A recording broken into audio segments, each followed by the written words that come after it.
شروع اللہ کے نام سے جو رحمان و رحیم ہے۔ طا سین میم۔ یہ کتاب مبین کی آیات ہیں۔ شاید تم اس غم میں اپنی جان کھو دو گے کہ یہ لوگ ایمان نہیں لاتے۔ ہم چاہیں تو آسمان سے ایسی نشانی نازل کر سکتے ہیں کہ ان کی گردنیں اس کے آگے جھک جائیں۔ ان لوگوں کے پاس رحمان کی طرف سے جو نئی نصیحت بھی آتی ہے یہ اس سے منہ موڑ لیتے ہیں۔ اب کہ یہ جھٹلا چکے ہیں، ان قریب ان کو اس چیز کی حقیقت مختلف طریقوں سے معلوم ہو جائے گی جس کا یہ مذاق اڑاتے رہے ہیں۔ اور کیا انہوں نے کبھی زمین پر نگاہ نہیں ڈالی کہ ہم نے کتنی کثیر مقدار میں ہر طرح کی عمدہ نباتات اس میں پیدا کی ہیں؟ یقیناً اس میں ایک نشانی ہے، مگر ان میں سے اکثر ماننے والے نہیں۔ اور حقیقت یہ ہے کہ تیرا رب زبردست بھی ہے اور رحیم بھی۔ انہیں اس وقت کا قصہ سناؤ جبکہ تمہارے رب نے موسیٰ کو پکارا، ظالم قوم کے پاس جا، فرعون کی قوم کے پاس، کیا وہ نہیں ڈرتے؟ اس نے عرض کیا، اے رب مجھے خوف ہے کہ وہ مجھ کو جھٹلا دیں گے۔ میرا سینہ گھٹتا ہے اور میری زبان نہیں چلتی، آپ ہارون کی طرف رسالت بھیجیں۔ اور مجھ پر ان کے ہاں ایک جرم کا الزام بھی ہے، اس لیے میں ڈرتا ہوں کہ وہ مجھے قتل کر دیں گے۔ فرمایا، ہرگز نہیں، تم دونوں جاؤ ہماری نشانیاں لے کر، ہم تمہارے ساتھ سب کچھ سنتے رہیں گے۔ فرعون کے پاس جاؤ اور اس سے کہو، ہم کو رب العالمین نے اس لیے بھیجا ہے کہ تو بنی اسرائیل کو ہمارے ساتھ جانے دے۔ فرعون نے کہا، کیا ہم نے تجھ کو اپنے ہاں بچہ سا نہیں پالا تھا؟ تو نے اپنی عمر کے کئی سال ہمارے ہاں گزارے،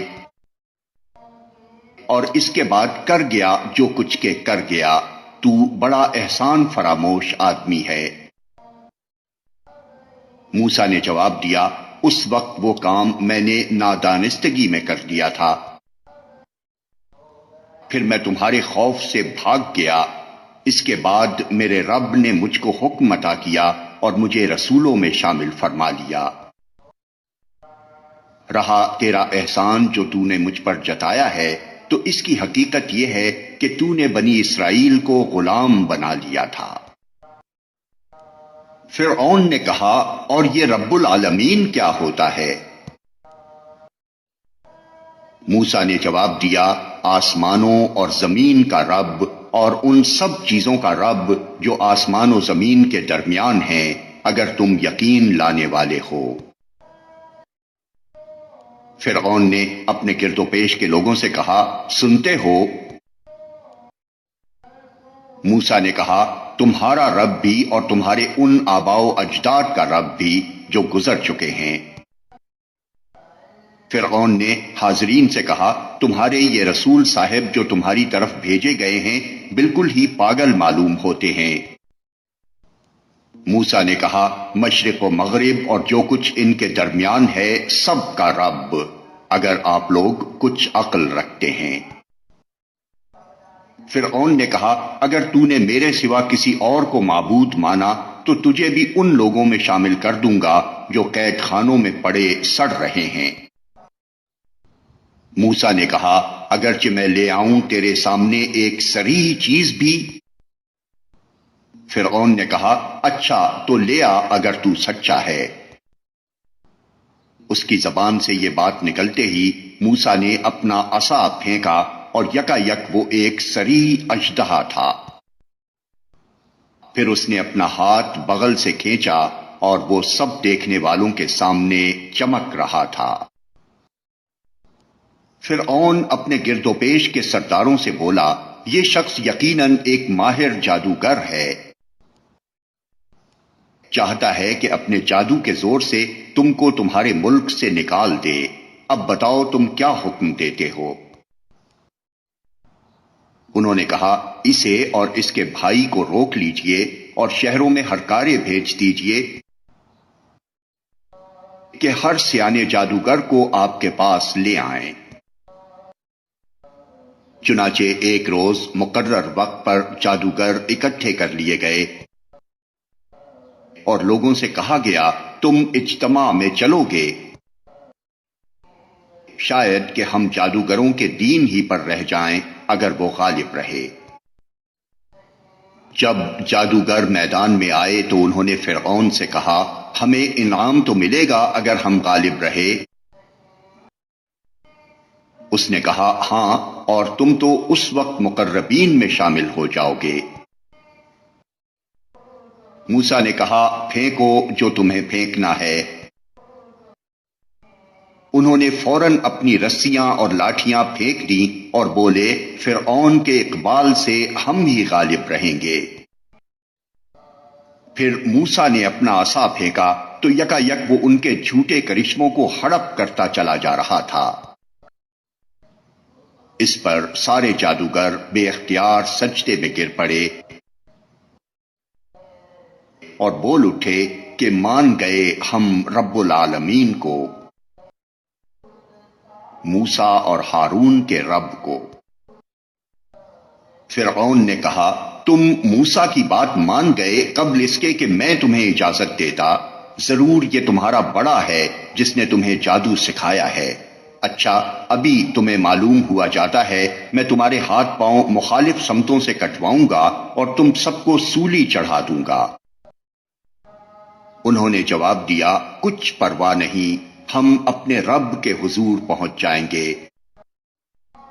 اور ہمیں توقع ہے کہ ہمارا رب ہمارے گناہ معاف کر دے گا کیونکہ سب سے پہلے ہم ایمان لائے ہیں۔ ہم نے موسیٰ کو وحی بھیجی کہ راتوں رات میرے بندوں کو لے کر نکل جاؤ، تمہارا پیچھا کیا جائے گا۔ اس پر فرعون نے فوجیں جمع کرنے کے لیے شہروں میں نقیب بھیج دیے اور کہلا بھیجا کہ یہ کچھ مٹھی بھر لوگ ہیں اور انہوں نے ہم کو بہت ناراض کیا ہے اور ہم ایک ایسی جماعت ہیں جس کا شیوا ہر وقت چوکنا رہنا ہے۔ اس طرح ہم انہیں ان کے باغوں اور چشموں اور خزانوں اور ان کی بہترین قیام گاہوں سے نکال لائے۔ یہ تو ہوا ان کے ساتھ، اور دوسری طرف بنی اسرائیل کو ہم نے ان سب چیزوں کا وارث کر دیا۔ صبح ہوتے یہ لوگ ان کے تعاقب میں چل پڑے۔ جب دونوں گروہوں کا آمنا سامنا ہوا تو موسیٰ کے ساتھی چیخ اٹھے کہ ہم تو پکڑے گئے۔ موسیٰ نے کہا ہرگز نہیں، میرے ساتھ میرا رب ہے، وہ ضرور میری رہنمائی فرمائے گا۔ ہم نے موسیٰ کو وحی کے ذریعے سے حکم دیا کہ مار اپنا عصا سمندر پر، یکا یک سمندر پھٹ گیا اور اس کا ہر ٹکڑا ایک عظیم الشان پہاڑ کی طرح ہو گیا۔ اسی جگہ ہم دوسرے گروہ کو بھی قریب لے آئے، موسیٰ اور ان سب لوگوں کو جو اس کے ساتھ تھے ہم نے بچا لیا اور دوسروں کو غرق کر دیا۔ اس واقعے میں ایک نشانی ہے مگر ان لوگوں میں سے اکثر ماننے والے نہیں ہیں، اور حقیقت یہ ہے کہ تیرا رب زبردست بھی ہے اور رحیم بھی۔ اور انہیں ابراہیم کا قصہ سناؤ، اور جبکہ اس نے اپنے باپ اور اپنی قوم سے پوچھا تھا کہ یہ کیا چیزیں ہیں جن کو تم پوجتے ہو؟ انہوں نے جواب دیا کچھ بت ہیں جن کی ہم پوجا کرتے ہیں اور انہی کی سیوا میں ہم لگے رہتے ہیں۔ اس نے پوچھا کیا یہ تمہاری سنتے ہیں جب تم انہیں پکارتے ہو، یا یہ تمہیں کچھ نفع یا نقصان پہنچاتے ہیں؟ انہوں نے جواب دیا نہیں، بلکہ ہم نے اپنے باپ دادا کو ایسا ہی کرتے پایا ہے۔ اس پر ابراہیم نے کہا، کبھی تم نے آنکھیں کھول کر ان چیزوں کو دیکھا بھی جن کی بندی تم اور تمہارے پچھلے باپ دادا بجا لاتے رہے؟ میرے تو یہ سب دشمن ہیں بجز ایک رب العالمین کے، جس نے مجھے پیدا کیا، پھر وہی میری رہنمائی فرماتا ہے، جو مجھے کھلاتا اور پلاتا ہے، اور جب بیمار ہو جاتا ہوں تو وہی مجھے شفا دیتا ہے، جو مجھے موت دے گا اور پھر دوبارہ مجھ کو زندگی بخشے گا، اور جس سے میں امید رکھتا ہوں کہ روز جزا میں وہ میری خطا معاف فرما دے گا۔ اس کے بعد ابراہیم نے دعا کی، اے میرے رب، مجھے حکم عطا کر اور مجھ کو صالحوں کے ساتھ ملا، اور بعد کے آنے والوں میں مجھ کو سچی ناموری عطا کر، اور مجھے جنت نعیم کے وارثوں میں شامل فرما، اور میرے باپ کو معاف کر دے کہ بے شک وہ گمراہ لوگوں میں سے ہے، اور مجھے اس دن رسوا نہ کر جبکہ سب لوگ زندہ کر کے اٹھائے جائیں گے، جبکہ نہ مال کوئی فائدہ دے گا نہ اولاد، بجز اس کے کہ کوئی شخص قلب سلیم لیے ہوئے اللہ کے حضور حاضر ہو۔ اس روز جنت پرہیزگاروں کے قریب لے آئی جائے گی، اور دوزخ بہکے ہوئے لوگوں کے سامنے کھول دی جائے گی، اور ان سے پوچھا جائے گا کہ اب کہاں ہیں وہ جن کی تم خدا کو چھوڑ کر عبادت کرتے تھے؟ کیا وہ تمہاری کچھ مدد کر رہے ہیں یا خود اپنا بچاؤ کر سکتے ہیں؟ پھر وہ معبود اور یہ بہکے ہوئے لوگ اس میں اوپر تلے دھکیل دیے جائیں گے، اور ابلیس کے لشکر سب کے سب وہاں یہ سب آپس میں جھگڑیں گے، اور یہ بہکے ہوئے لوگ اپنے معبودوں سے کہیں گے کہ خدا کی قسم ہم تو صریح گمراہی میں مبتلا تھے، جبکہ تم کو رب العالمین کی برابری کا درجہ دے رہے تھے، اور وہ مجرم لوگ ہی تھے جنہوں نے ہم کو اس گمراہی میں ڈالا۔ اب نہ ہمارا کوئی سفارشی ہے اور نہ کوئی جگری دوست، کاش ہمیں ایک دفعہ پھر پلٹنے کا موقع مل جائے تو ہم مومن ہوں۔ یقیناً اس میں ایک بڑی نشانی ہے، مگر ان میں سے اکثر لوگ ایمان لانے والے نہیں، اور حقیقت یہ ہے کہ تیرا رب زبردست بھی ہے اور رحیم بھی۔ قوم نوح نے رسولوں کو جھٹلایا۔ یاد کرو جبکہ ان کے بھائی نوح نے ان سے کہا تھا، کیا تم ڈرتے نہیں ہو؟ میں تمہارے لیے ایک امانت دار رسول ہوں، لہذا تم اللہ سے ڈرو اور میری اطاعت کرو۔ میں اس کام پر تم سے کسی اجر کا طالب نہیں ہوں، میرا اجر تو رب العالمین کے ذمے ہے،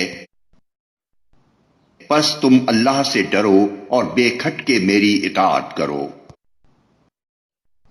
انہوں نے جواب دیا، کیا ہم تجھے مان لیں حالانکہ تیری پیروی رذیل ترین لوگوں نے اختیار کی ہے؟ نوح نے کہا، میں کیا جانوں کہ ان کے عمل کیسے ہیں، ان کا حساب تو میرے رب کے ذمے ہے، کاش تم کچھ شعور سے کام لو۔ میرا یہ کام نہیں ہے کہ جو ایمان لائیں ان کو میں دھٹکار دوں، میں تو بس ایک صاف صاف متنبع کر دینے والا آدمی ہوں۔ انہوں نے کہا، اے نوح، اگر تو باز نہ آیا تو پھٹکارے ہوئے لوگوں میں شامل ہو کر رہے گا۔ نوح نے دعا کی، اے میرے رب، میری قوم نے مجھے جھٹلا دیا، اب میرے اور ان کے درمیان دو ٹوک فیصلہ کر دے، اور مجھے اور جو مومن میرے ساتھ ہیں ان کو نجات دے۔ آخر کار ہم نے اس کو اور اس کے ساتھیوں کو ایک بھری ہوئی کشتی میں بچا لیا اور اس کے بعد باقی لوگوں کو غرق کر دیا۔ یقیناً اس میں ایک نشانی ہے مگر ان میں سے اکثر لوگ ماننے والے نہیں، اور حقیقت یہ ہے کہ تیرا رب زبردست بھی ہے اور رحیم بھی۔ عاد نے رسولوں کو جھٹلایا۔ یاد کرو جب ان کے بھائی ہود نے ان سے کہا تھا کیا تم ڈرتے نہیں؟ میں تمہارے لیے ایک امانت دار رسول ہوں، لہذا تم اللہ سے ڈرو اور میری اطاعت کرو۔ میں اس کام پر تم سے کسی اجر کا طالب نہیں ہوں، میرا اجر تو رب العالمین کے ذمے ہے۔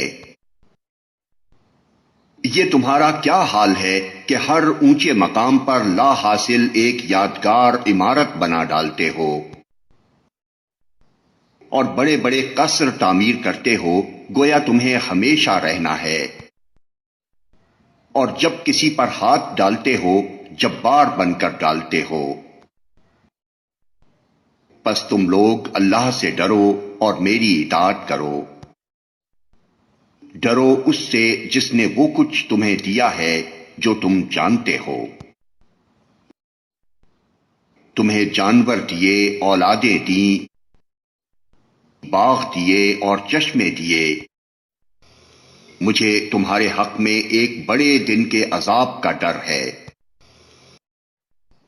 انہوں نے جواب دیا تو نصیحت کر یا نہ کر ہمارے لیے سب یکساں ہے، یہ باتیں تو یوں ہی ہوتی چلی آئی ہیں اور ہم عذاب میں مبتلا ہونے والے نہیں ہیں۔ آخر کار انہوں نے اسے جھٹلا دیا اور ہم نے ان کو ہلاک کر دیا۔ یقیناً اس میں ایک نشانی ہے مگر ان میں سے اکثر لوگ ماننے والے نہیں ہیں، اور حقیقت یہ ہے کہ تیرا رب زبردست بھی ہے اور رحیم بھی۔ سمود نے رسولوں کو جھٹلایا۔ یاد کرو جب ان کے بھائی صالح نے ان سے کہا کیا تم ڈرتے نہیں؟ میں تمہارے لیے ایک امانت دار رسول ہوں، لہذا تم اللہ سے ڈرو اور میری اطاعت کرو۔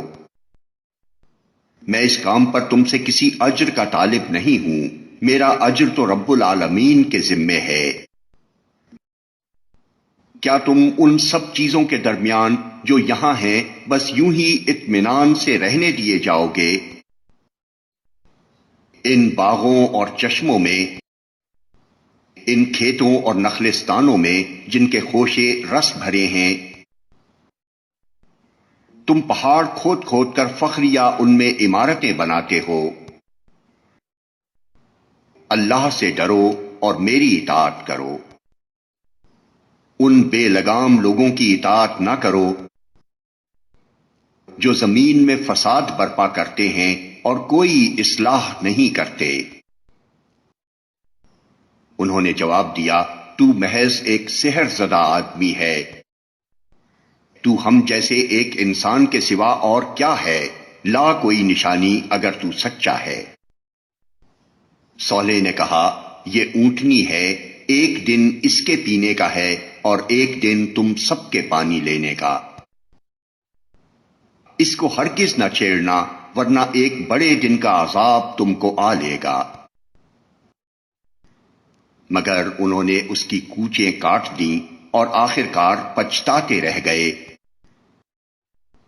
عذاب نے انہیں آ لیا، یقیناً اس میں ایک نشانی ہے مگر ان میں سے اکثر ماننے والے نہیں، اور حقیقت یہ ہے کہ تیرا رب زبردست بھی ہے اور رحیم بھی۔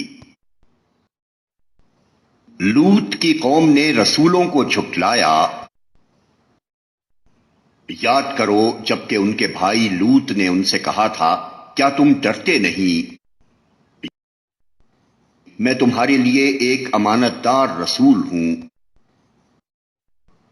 لہذا تم اللہ سے ڈرو اور میری اطاعت کرو۔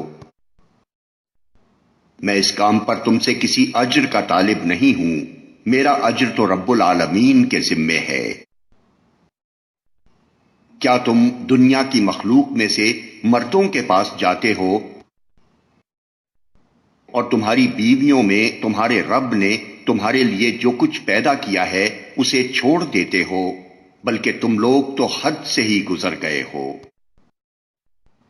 انہوں نے کہا، اے لوط، اگر تو ان باتوں سے باز نہ آیا تو جو لوگ ہماری بستیوں سے نکالے گئے ہیں ان میں تو بھی شامل ہو کر رہے گا۔ اس نے کہا، تمہارے کرتوتوں پر جو لوگ کڑ رہے ہیں میں ان میں شامل ہوں۔ اے پروردگار، مجھے اور میرے اہل و عیال کو ان کی بد کرداریوں سے نجات دے۔ آخر کار ہم نے اسے اور اس کے سب اہل و عیال کو بچا لیا، بجز ایک بڑھیا کے جو پیچھے رہ جانے والوں میں تھی۔ پھر باقی ماندہ لوگوں کو ہم نے تباہ کر دیا اور ان پر برسائی ایک برسات، بڑی ہی بری بارش تھی جو ان ڈرائے جانے والوں پر نازل ہوئی۔ یقیناً اس میں ایک نشانی ہے، مگر ان میں سے اکثر ماننے والے نہیں۔ اور حقیقت یہ ہے کہ تیرا رب زبردست بھی ہے اور رحیم بھی۔ اصحاب الایکا نے رسولوں کو جھٹلایا۔ یاد کرو جبکہ شعیب نے ان سے کہا تھا، کیا تم ڈرتے نہیں؟ میں تمہارے لیے ایک امانت دار رسول ہوں، لہذا تم اللہ سے ڈرو اور میری اطاعت کرو۔ میں اس کام پر تم سے کسی اجر کا طالب نہیں ہوں، میرا اجر تو رب العالمین کے ذمے ہے۔ پیمانے ٹھیک بھرو اور کسی کو گھاٹا نہ دو، صحیح ترازو سے تولو اور لوگوں کو ان کی چیزیں کم نہ دو، زمین میں فساد نہ پھیلاتے پھرو، اور اس ذات کا خوف کرو جس نے تمہیں اور گزشتہ نسلوں کو پیدا کیا ہے۔ انہوں نے کہا، تو محض ایک سحر زدہ آدمی ہے اور تو کچھ نہیں ہے مگر ایک انسان ہم ہی جیسا، اور ہم تجھے بالکل جھوٹا سمجھتے ہیں۔ اگر تو سچا ہے تو ہم پر آسمان کا کوئی ٹکڑا گرا دے۔ شعیب نے کہا، میرا رب جانتا ہے جو کچھ تم کر رہے ہو۔ انہوں نے اسے جھٹلا دیا۔ آخر کار چھتری والے دن کا عذاب ان پر آ گیا، اور وہ بڑے ہی خوفناک دن کا عذاب تھا۔ یقیناً اس میں ایک نشانی ہے، مگر ان میں سے اکثر ماننے والے نہیں۔ اور حقیقت یہ ہے کہ تیرا رب زبردست بھی ہے اور رحیم بھی۔ یہ رب العالمین کی نازل کردہ چیز ہے، اسے لے کر تیرے دل پر امانت دار روح اتری ہے تاکہ تو ان لوگوں میں شامل ہو جو خدا کی طرف سے خلق خدا کو متنبع کرنے والے ہیں، صاف صاف عربی زبان میں۔ اور اگلے لوگوں کی کتابوں میں بھی یہ موجود ہے۔ کیا ان اہل مکہ کے لیے یہ کوئی نشانی نہیں ہے کہ اسے علماء بنی اسرائیل جانتے ہیں؟ کیا لیکن ان کی ہٹ دھرمی کا حال تو یہ ہے کہ اگر ہم اسے کسی اجمی پر بھی نازل کر دیتے اور یہ فصیح عربی کلام وہ ان کو پڑھ کر سناتا تب بھی یہ مان کر نہ دیتے۔ اسی طرح ہم نے اس ذکر کو مجرموں کے دلوں میں گزارا ہے، وہ اس پر ایمان نہیں لاتے جب تک کہ عذاب علیم نہ دیکھ لیں۔ پھر جب وہ بے خبری میں ان پر آ پڑتا ہے اس وقت وہ کہتے ہیں، کیا اب ہمیں کچھ مہلت مل سکتی ہے؟ تو کیا یہ لوگ ہمارے عذاب کے لیے جلدی مچا رہے ہیں؟ تم نے کچھ غور کیا اگر ہم انہیں برسوں تک عیش کرنے کی مہلت بھی دے دیں اور پھر وہی چیز ان پر آ جائے جس سے انہیں ڈرایا جا رہا ہے، تو وہ سامان زیست جو ان کو ملا ہوا ہے ان کے کس کام آئے گا؟ دیکھو، ہم نے کبھی کسی بستی کو اس کے بغیر ہلاک نہیں کیا کہ اس کے لیے خبردار کرنے والے حق نصیحت ادا کرنے کو موجود تھے اور ہم ظالم نہ تھے۔ اس کتاب مبین کو شیاطین لے کر نہیں اترے ہیں، نہ یہ کام ان کو سجتا ہے اور نہ وہ ایسا کر ہی سکتے ہیں، وہ تو اس کی سماعت تک سے دور رکھے گئے ہیں۔ اللہ کے ساتھ کسی دوسرے معبود کو نہ پکارو ورنہ تم بھی سزا پانے والوں میں شامل ہو جاؤ گے۔ اپنے قریب ترین رشتہ داروں کو ڈراؤ اور ایمان لانے والوں میں سے جو لوگ تمہاری پیروی اختیار کریں ان کے ساتھ تواضع سے پیش آؤ، لیکن اگر وہ تمہاری نافرمانی کریں تو ان سے کہہ دو کہ جو کچھ تم کرتے ہو اس سے میں بری الذمہ ہوں، اور اس زبردست اور رحیم پر توکل کرو جو تمہیں اس وقت دیکھ رہا ہوتا ہے جب تم اٹھتے ہو، اور سجدہ گزار لوگوں میں تمہاری نقل و حرکت پر نگاہ رکھتا ہے۔ وہ سب کچھ سننے اور جاننے والا ہے۔ لوگو، کیا میں تمہیں بتاؤں کہ شیاطین کس پر اترا کرتے ہیں؟ وہ ہر جال ساز بدکار پر اترا کرتے ہیں۔ سنی سنائی باتیں کانوں میں پھونکتے ہیں اور ان میں سے اکثر جھوٹے ہوتے ہیں۔ رہے شعراء تو ان کے پیچھے بہکے ہوئے لوگ چلا کرتے ہیں۔ کیا تم دیکھتے نہیں ہو کہ وہ ہر وادی میں بھٹکتے ہیں اور ایسی باتیں کہتے ہیں جو کرتے نہیں ہیں، بجز ان لوگوں کے جو ایمان لائے اور جنہوں نے نیک عمل کیے اور اللہ کو کثرت سے یاد کیا، اور جب ان پر ظلم کیا گیا تو صرف بدلہ لے لیا، اور ظلم کرنے والوں کو عنقریب معلوم ہو جائے گا کہ وہ کس انجام سے دوچار ہوتے ہیں۔